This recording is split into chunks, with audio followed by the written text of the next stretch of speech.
Setelah membongkar ulah para penegak hukum korup, malam harinya Bang Jago ditemukan di tempat sampah, bro. Saat itu si gadis cantik menemukan Bang Jago sudah babak belur. Wajah dan tubuhnya sudah dipenuhi luka menganga. Bahkan kemejanya sudah robek semua. Beruntung nyawanya belum menuju surga, bro. Teman-temannya seketika datang ke sana. Mereka melarikannya ke rumah sakit. Ternyata malam harinya ia didatangi oleh polisi ini. Mereka membawanya pergi dari rumah, tapi bukan ke kantor polisi. Mereka membawanya untuk memberinya pelajaran untuk tak asal bicara. Wah, kira-kira pelajaran apa yang diberikan, bro? Tak lama saat mendapat kabar bahwa Bang Jago masih bernyawa, mereka datang ke rumah sakit. Alasannya untuk menginterogasi dan mencari tahu siapa pelakunya. Namun saat itu Bang Jago masih bisa bersandiwara. Ia pura-pura tak ingat siapa pelakunya, dan ia pun terpaksa melakukannya itu karena ia tahu nyawanya sedang dalam bahaya, bro.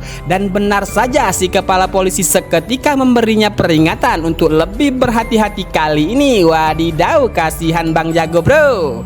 Namun meski nyaris kehilangan nyawa, Bang Jago tak menyerah. Ia tak mau berubah jadi orang jahat atau ikut-ikutan jadi jahat. Ia ingin tetap jadi orang baik, dan caranya adalah dengan melawan kejahatan itu. Namun semua itu tidak mudah. Teman-temannya mengingatkan bahwa kejahatan sudah mendarah daging di daerah mereka, dari tingkat paling bawah hingga ke tingkat paling tinggi, bro. Namun Bang Jago dengan keberaniannya memutuskan untuk terus maju. Ia yakin kebaikan akan menang suatu saat nanti. Kini ia mulai menyelidiki semua hal, mulai dari pembuatan sertifikat dan surat-surat palsu hingga pelayanan kesehatan di rumah sakit yang semua harus menyogok.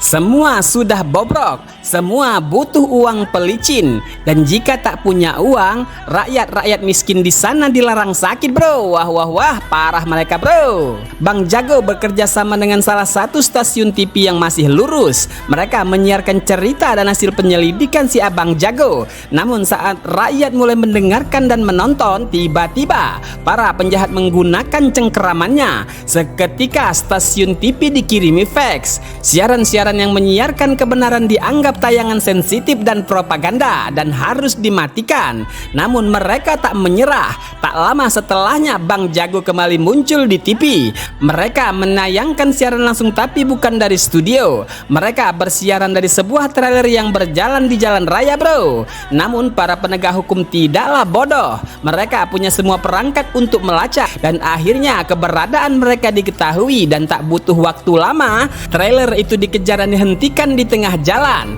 Tapi tidak mudah untuk melakukannya. Banyak polisi yang harus bertumbangan demi menghentikan laju kendaraan. Polisi tangguh ini bahkan harus turun tangan dibuatnya. Ia berdiri di atas mobil dengan mobil itu berjalan sendiri hingga akhirnya ia terbang melompat ke udara sebelum sebuah truk menghantam mobilnya. Dan akhirnya polisi itu bisa mengamankan si Abang Jago dan siaran akhirnya tiba-tiba dihentikan.